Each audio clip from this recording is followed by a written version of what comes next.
அதிமுக பொதுச் செயலாளர் தமிழகத்தின் எதிர்க்கட்சி தலைவர் எடப்பாடி பழனிசாமியின் காலில் கூட விழுவதற்கு தயாராக இருக்கிறோம், தங்களை அதிமுகவில் சேர்த்து கொள்ளுங்கள் என்று எடப்பாடி பழனிசாமியிடம் ஓபிஎஸ் ஆதரவாளர் கேட்டிருப்பது தமிழக அரசியலில் பரபரப்பை ஏற்படுத்தி உள்ளது குறித்து விவரிக்கிறது இந்த செய்தி தொகுப்பு.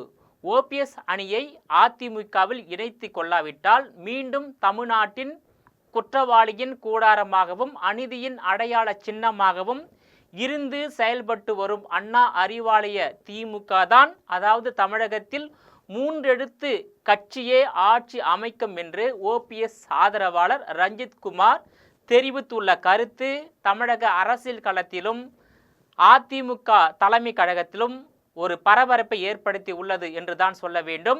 தமிழகத்தின் முன்னாள் முதல்வர் ஓ பன்னீர்செல்வம் முன் 2 வாய்ப்புகள் மட்டுமே இருக்கின்றன. அதில் முதல் வாய்ப்பாக எடப்பாடி பழனிசாமியின் தலைமையை ஏற்று அதிமுகவில் இணைவது, 2வது வாய்ப்பு தனி கட்சி தொடங்கி பாஜக மூலமாக தேசிய ஜனநாயக கூட்டணியில் இணைவது என்பதுதான். கடந்த தேர்தலில் பாஜக கூட்டணியில் சுயேட்சையாக ராமநாதபுரம் தொகுதியில் பலாப்பழம் சின்னத்தில் போட்டியிட்டு 2வது இடத்தை பிடித்தார் தமிழகத்தின் முன்னாள் முதல்வர் ஓ பன்னீர்செல்வம் அவர்கள். இதன் மூலமாக முக்குளத்தோர் சமூக வாக்குகளும் பாஜகவுக்கு அதிக அளவில் கிடைத்தன. தென் மாவட்டங்களில் பாஜக வளருவதற்கு ஓபிஎஸ் முக்கிய காரணமாக இருந்தார். ஆனால் அதிமுக பாஜக கூட்டணி அமைந்ததில் இருந்து ஓபிஎஸ் அமைதியாக இருந்து வருகிறார். பாஜக தலைவர்களும் ஓபிஎஸ்ஐ கண்டு கொள்ளாததால் நேரடியாக அதிமுகவில் இணைய விருப்பத்தை வெளிப்படுத்தி வருகிறார். ஆனால் அதிமுக பொதுச் செயலாளர் தமிழகத்தின் எதிர்க்கட்சி தலைவர் எடப்பாடி பழனிசாமி இதுவரை சம்மதிக்கவில்லை. OPS, VK. சசிகலா மற்றும் அம்மா மக்கள் முன்னேற்ற கழகத்தின் பொதுச் செயலாளர் டிடிவி தினகரன் ஆகியோரை சேர்ப்பதால் மீண்டும் அதிமுகவில் அவரின் தலைமை கேள்விக்குறி ஆக்கப்படுமோ என்ற ஐயம் இருந்து வருகிறது. ஆனால் தென் மாவட்டங்களில் அதிமுக குறிப்பிடத்தக்க தொகுதிகளில் வெல்ல வேண்டுமென்றால் ஓபிஎஸ் கட்சியில் இருக்க வேண்டும். இதனை அதிமுகவினரும் பேசத் தொடங்கி இருக்கின்றனர். இந்த நிலையில் ஓபிஎஸ் ஆதரவாளர் ஒருவர் எடப்பாடி பழனிசாமியிடம் காலில் கூட விழுகிறோம் என்று பேசி இருப்பது பரபரப்பை ஏற்படுத்தி இருக்கிறது. காஞ்சிபுரத்தில் ஓபிஎஸ் ஆதரவாளர்களின் ஆலோசனை கூட்டம் நடைபெற்றது.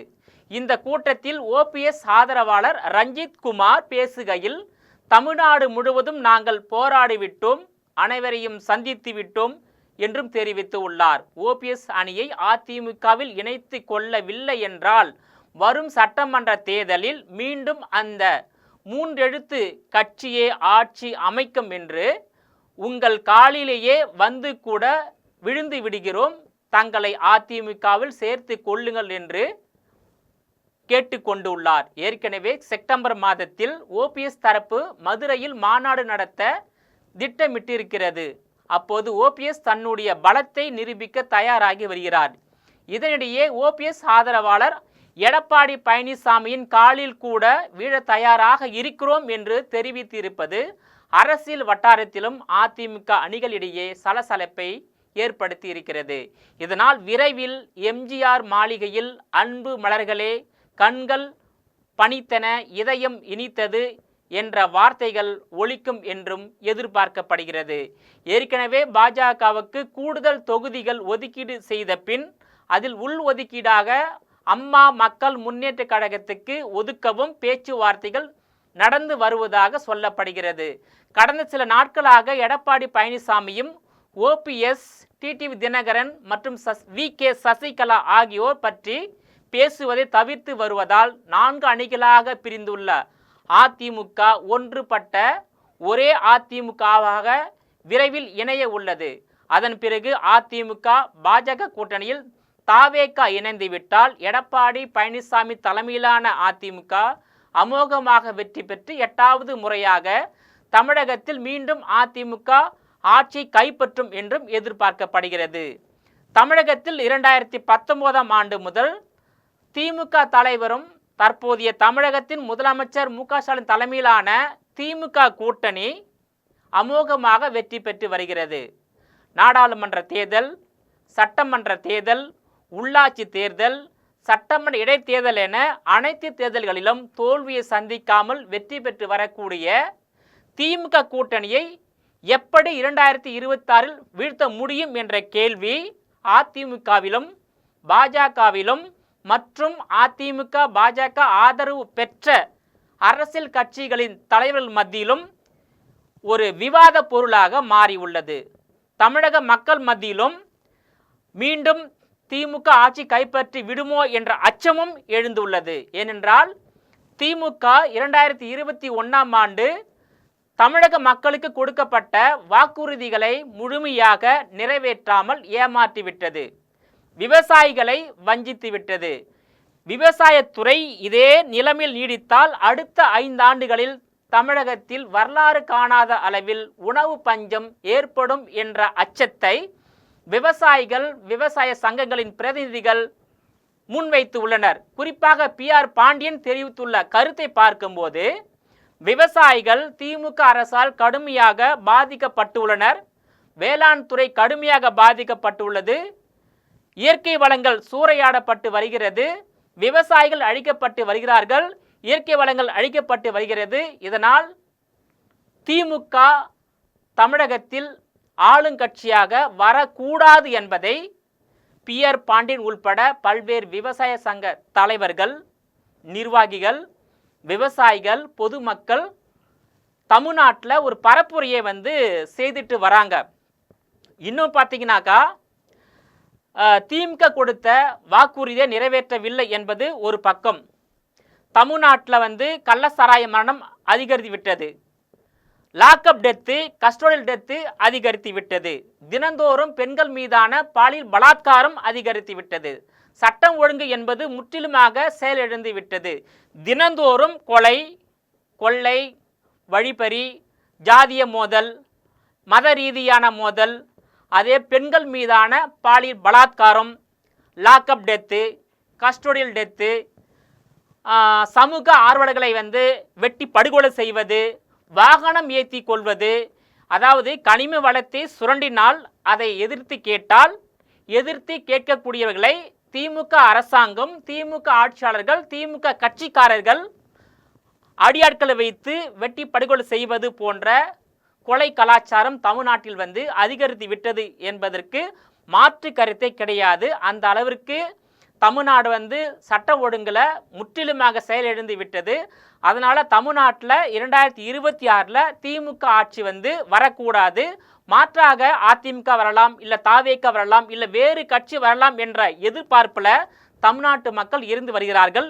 இதனை கருத்தில் கொண்டுதான் திமுக தலைவர் தற்போதைய முதலமைச்சர் மு.க. ஸ்டாலின் அவர்கள், உங்களுடன் மு.க. ஸ்டாலின், ஓரணில் தமிழ்நாடு என்ற ஒரு 2 திட்டத்தை கையில் எடுத்து தமிழகம் முழுவதிலும் உள்ள 234 சட்டமன்ற தொகுதிகளுக்கும் முதலமைச்சர், அமைச்சர், நாடாளுமன்றத்தின் 2 அவைகளின் உறுப்பினர்கள், சட்டமன்ற உறுப்பினர்கள், திமுக பிரமுகர்கள், உள்ளாட்சி பிரதிநிதிகள் மக்களை நேரடியாக சந்தித்து மக்களை மூளை சலவை செய்து மக்களிடம் ஏற்கனவே கொடுக்கப்பட்ட அந்த பொய்யான வாக்குறுதியை மீண்டும் பொய்யான வாக்குறுதியை கொடுப்பது, மக்களை அதாவது ஏமாற்றக்கூடிய வாக்குறுதியை கொடுக்குவது, மக்களை எப்படி ஒரு வசீகரம் செய்வது போன்ற நடவடிக்கையில் இப்போது திமுக தீவிரம் காட்டி வருகிறது.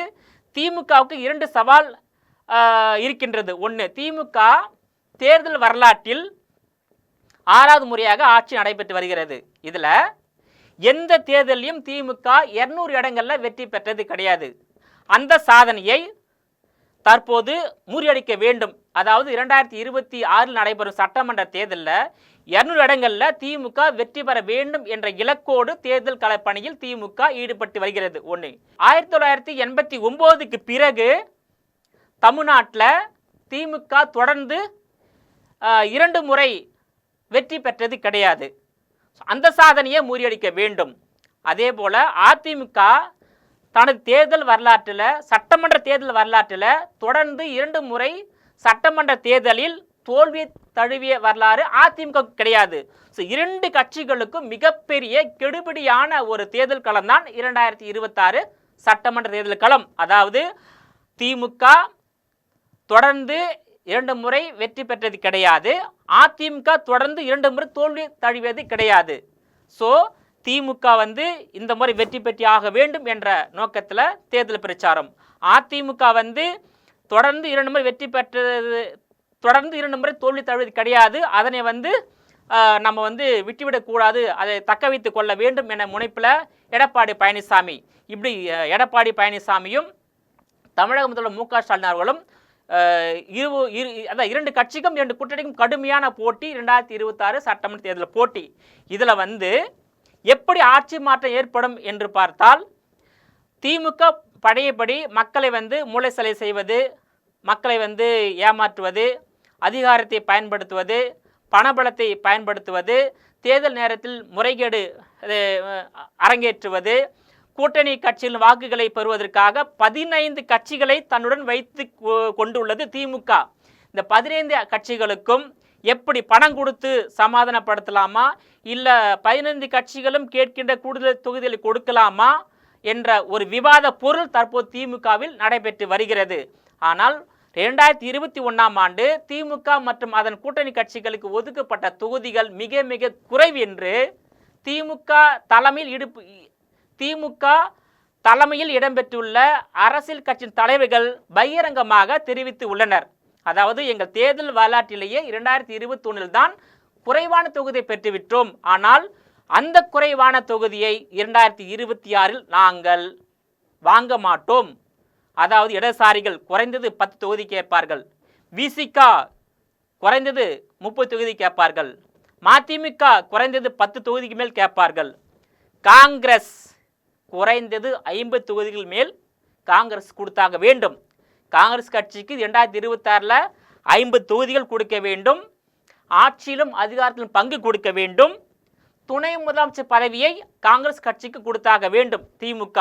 அப்படி கொடுக்கவில்லை என்றால் காங்கிரஸ் கட்சி நிச்சயமாக 2026 நடைபெறும் சட்டமன்ற தேர்தலில், அதாவது காங்கிரஸ் முன்வைக்கக்கூடிய கோரிக்கைகள் 50 தொகுதி, துணை முதலமைச்சர் பதவி, அமைச்சர் பதவி, இந்த 3 கோரிக்கையை திமுக நிறைவேற்ற முன்வரவில்லை என்றால் காங்கிரஸ் கட்சி திமுகவில் இருந்து மாற்று வழியை யோசிக்கும். குறிப்பாக தாவேக்காவை காங்கிரசுடன் இணைத்து கூட கூட்டணி அமைய வாய்ப்பு இருக்கின்றது. இப்போ தாவேக்கா தான் அனைத்து கட்சிகளின் வாக்குகளை பிரிக்கக்கூடிய கட்சி, குறிப்பாக திமுக வாக்குகளை பெறக்கூடிய கட்சி தாவேக்கா. அதனால தாவேக்கா இன்னைக்கு 2026 ஒரு முக்கிய அரசியல் கட்சியாக உருவெடுத்து உள்ளது. தாவேக்கா தலைவர் நடிகர் விஜய் எந்த கூட்டல் இடம்பெறுகிறாரோ அந்த அணி நிச்சயமாக வெற்றி பெறும். தாவேக்கா தலைவர் காங்கிரஸில் கூட்டணி வைத்தால் நிச்சயமாக காங்கிரஸ் தாவேக்கா கூட்டணி எதிர்கட்சியாக வர வாய்ப்பு இருக்கின்றது. ஒருவேளை தாவேக்கா அதிமுக பாஜக கூட்டணி இடம்பெற்றால் அந்த அதிமுக கூட்டணி மிகப்பெரிய 2011 போல மிகப்பெரிய ஒரு வெற்றியை பதிவு செய்ய வாய்ப்பு இருக்கின்றது. எது எப்படியோ ஒன்றுபட்ட அதாவது அதிமுக வெற்றி பெற வேண்டுமென்றால் பிரிந்து உள்ள 4 அணிகளும் மீண்டும் ஒன்றாக சேர வேண்டும்.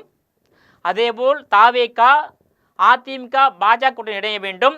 தாவேக்கா தலைவர் விஜய் உடைய நோக்கம் இலக்கு என்னவென்றால் 2026 திமுகவை வீழ்த்தி வீட்டுக்கு அனுப்ப வேண்டும் என்ற நோக்கத்தோடு தான் அரசியல் கட்சி தொடங்கி முதல் முறையாக 2026 நடைபெறும் சட்டமன்ற தேர்தலில் சந்திக்க உள்ளார்.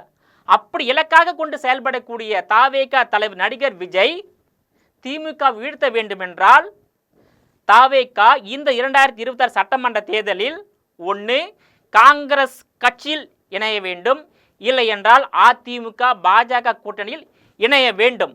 அப்படி இணைந்தால் மட்டும்தான் திமுகவை வீழ்த்த முடியும். இல்லை தாவேக்கா தலைமையில் தனித்து களம் கண்டால் திமுக மீண்டும் ஆட்சியை கைப்பற்றுவதற்கான வாய்ப்பு இருக்கின்றது.